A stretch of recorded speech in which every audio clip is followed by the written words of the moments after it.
So, as Professor Bullock mentioned, my name is Cianna Salvatora, and today I will be talking about gerrymandering and how redistricting is reshaping our democracy.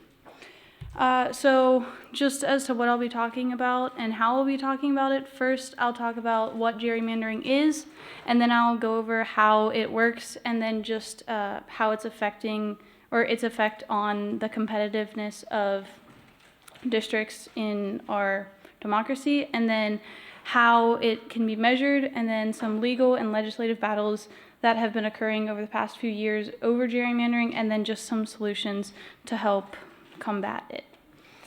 So first, what is gerrymandering? Well, gerrymandering is when district boundaries are manipulated intentionally to favor one political party or group. So every 10 years following the U.S. Census, states redraw congressional and legislative district boundaries to reflect population changes. And so this leads to some unfair advantages and gives the party in power in a specific district an electoral edge and can disenfranchise specific political, racial, and socioeconomic groups. So for just a brief history of how gerrymandering came to be, the term gerrymandering comes from a combination of salamander, which is what people consider that thing in the middle to be. I think it looks more like a dragon, but that's just my personal opinion. And the name Elbridge Gerry, who was the Massachusetts governor in 1812, who created a redistricting plan that resembled this salamander, and this particular redistricting plan is the one on the right of the screen. So the early use of gerrymandering, it was used very early in American politics, but it became more widespread after universal male suffrage was ratified in the post-Civil War, and then it became more prevalent as states employed different tactics to suppress voter influence. And with the increase of computer technology, gerrymandering has become more precise and widespread, and it helps reshape elections more effectively, basically. So there's two types of gerrymandering. There's partisan gerrymandering, which distorts districts to favor one political party over another, and there's racial gerrymandering, which targets and dilutes minority voting blocks to limit their political influence. But in both of these forms of gerrymandering, politicians manipulate district boundaries to control the makeup of their electorate, effectively picking the voters in their favor. All right, so now how gerrymandering works. I'm just going to go over the two core techniques that most people will use to gerrymander, basically. So the first one is packing and cracking, and it's sort of how it sounds. So for packing, they're concentrating the opposition's voters into a small number of districts, which limits their influence in the broader election. So if you look at the block on the right of the screen, or the far right of that block, there's two districts that are mostly made up of blue squares, and they have like one red square each, which each small square represents a voter. But so they're really trying to put all of those blue voters into two districts, and then they're going to crack those the remaining candidates, and which they're basically diluting the opposing party's power and ensuring that they can't form a majority in any of those districts. So in that same right block, there's three districts, and they're a little funky looking compared to what's in the middle, which would have been a redistricting plan made by a blue party, and then the one on the right would be made by a red party. But those three districts that are mostly, because they're separating out those remaining 12 blue voters, the red vote is now going to win in those three districts, which ultimately would make that state in this case, or which in this case that block, red would win even though they only actually have 40% of the vote. And then another technique is just using computers, because since computer algorithms and advanced data modeling, it has evolved into a sort of like precise science. And these algorithms allow parties to design maps that secure their advantage in nearly any electoral scenario, even when preferences for voters are like shifting as they do. And technology allows these maps to be tested across countless simulations to ensure optimal outcomes for the map maker's goals. So they can basically be like, hey, this is my goal, and make sure that how they redistrict it happens and meets those goals. All right, so then gerrymandering's effect on competitiveness. This map highlights states where gerrymandering has created imbalances in representation affecting the competitiveness of elections. And this analysis comes from the Brennan Center for Justice, a program at New York University School of Law, which studied redistricting patterns after the 2020 census. So gerrymandering impacts competitiveness by creating districts that strongly favor one party, reducing the likelihood of competitive races. This particular cycle, the overall map bias favors Republicans with an estimated 16-seat advantage in the U.S. House compared to fair maps. And this advantage is primarily attributed to redistricting in GOP-controlled states, especially in the South and the Midwest. So if you look, there's two states that are particularly red, and that would be Texas and Florida. And if both of them have the number 5 on them, and that 5 represents how many districts in each of those states, which are considered unfairly, strictly red. And so basically what that means is those states will like almost 100% go red in an election, and that 5 represents that they have 5 more districts that would vote that way than they really should and what's considered fair, and ultimately making those states not competitive. So just a bit more explanation on what the competitiveness problem is. Here we have a summary of the competitiveness ratings for the 2024 House races. And so out of 435 total seats, only 22 districts are considered true toss-ups, meaning only about 5% of seats are genuinely competitive. And the rest are categorized as solid or likely for either Democrats or Republicans, making most races non-competitive. And so this lack of competition, it's not necessarily new. It's been happening over the past few decades, and we've seen a dramatic decline in the number of competitive districts. Historically, incumbents have a re-election rate above 90%, which means most elections are decided long before voters actually cast their ballots.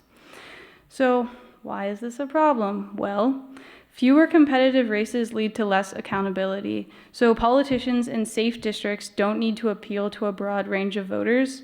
Instead, they focus on the interests of their party's base, and this contributes to polarization and reduces incentives to work across the aisle to compromise. So basically, in short, competitive districts are essential for a healthy democracy because they force candidates to propose policies that appeal to more people, not just their core supporters. And without competitive districts, our political system becomes more divided and less responsive to the needs of all voters.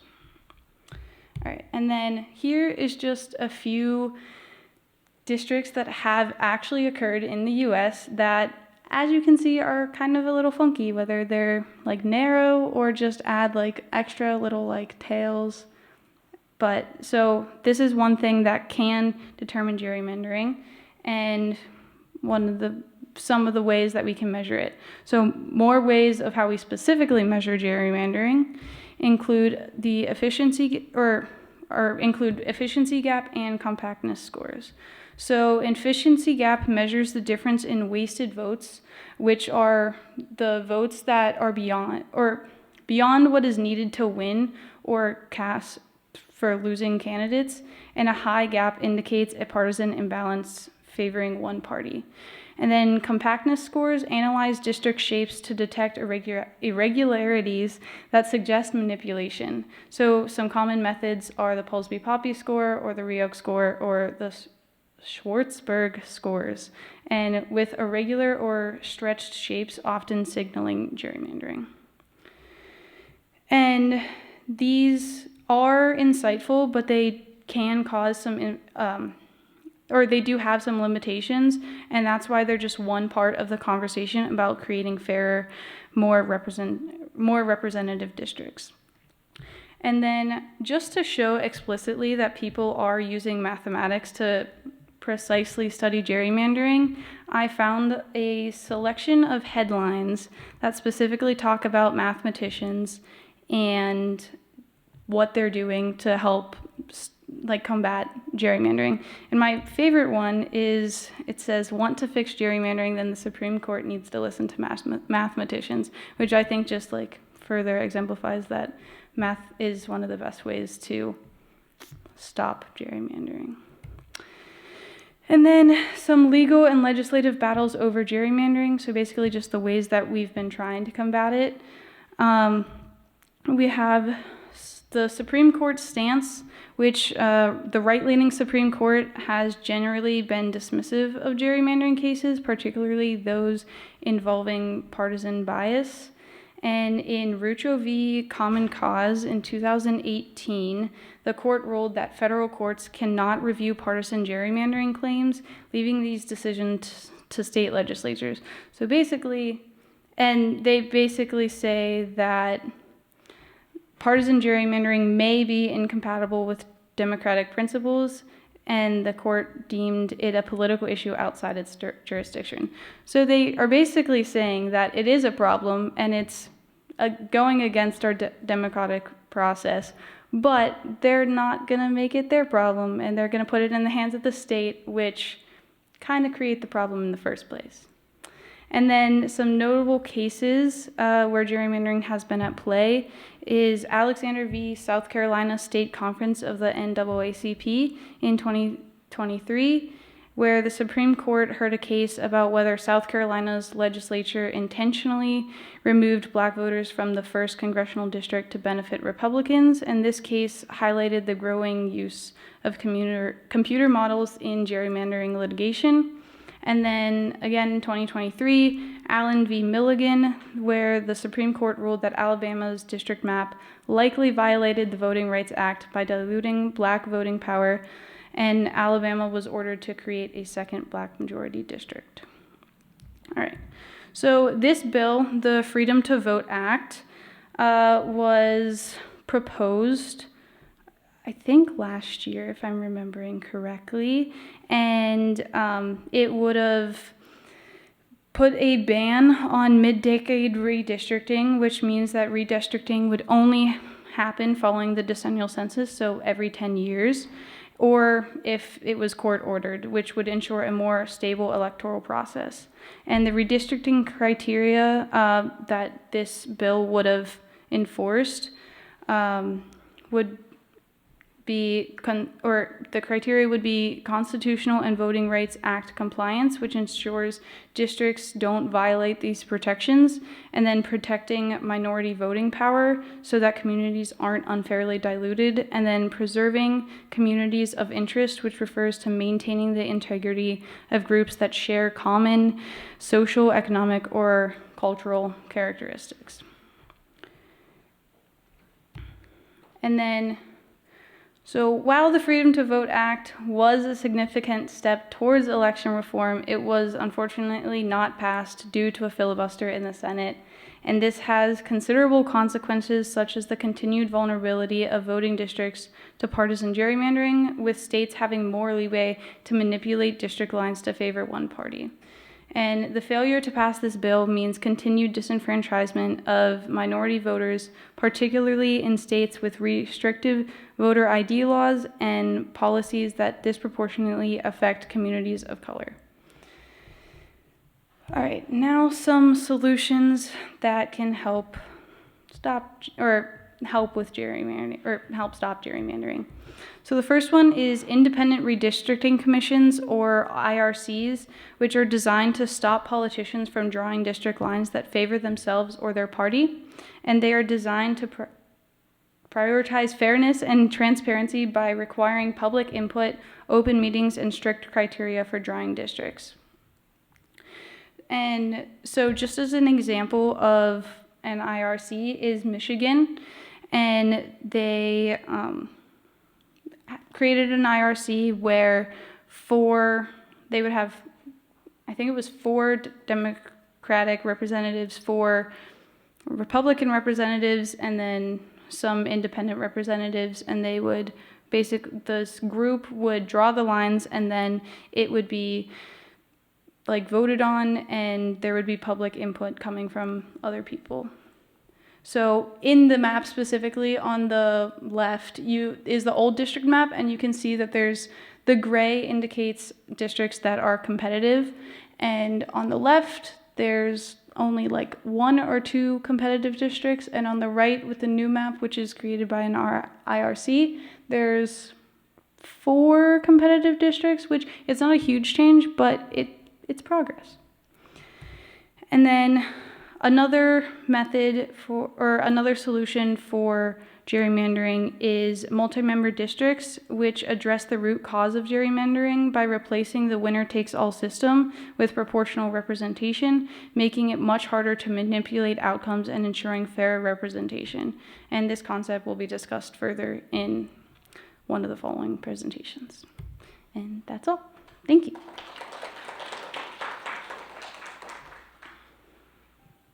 So one of the things that has been talked about in terms of the 2024 election is how much incumbency was rejected. And just hearing you talk about how this system favors incumbents, there seems still to be like the political will to outroot incumbents if there is the funding behind it. So do you think that, especially in these more non-competitive districts, because maybe the incumbents have more connections and they have more of the PAC funding, like reforms of specifically campaign finance would also help root out some of these problems?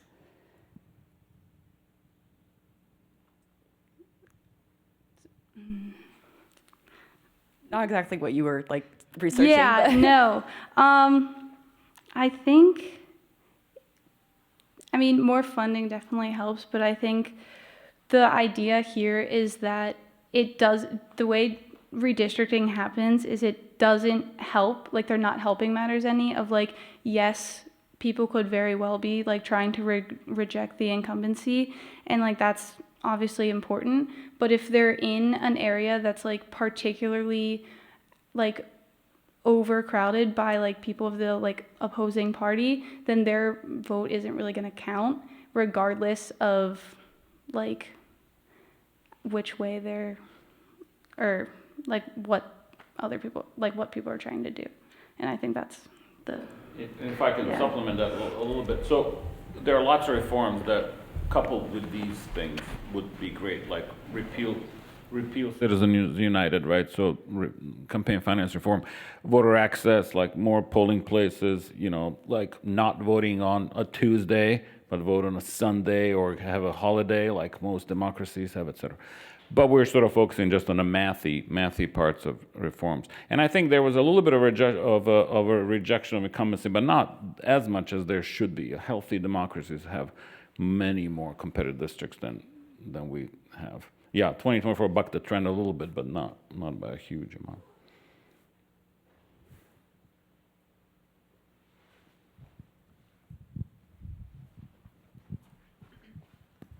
You kind of touched on this at the end, but you mentioned during the middle that like math is one of the best solutions for addressing gerrymandering, and like if you could speak to more of like what those solutions look like with math.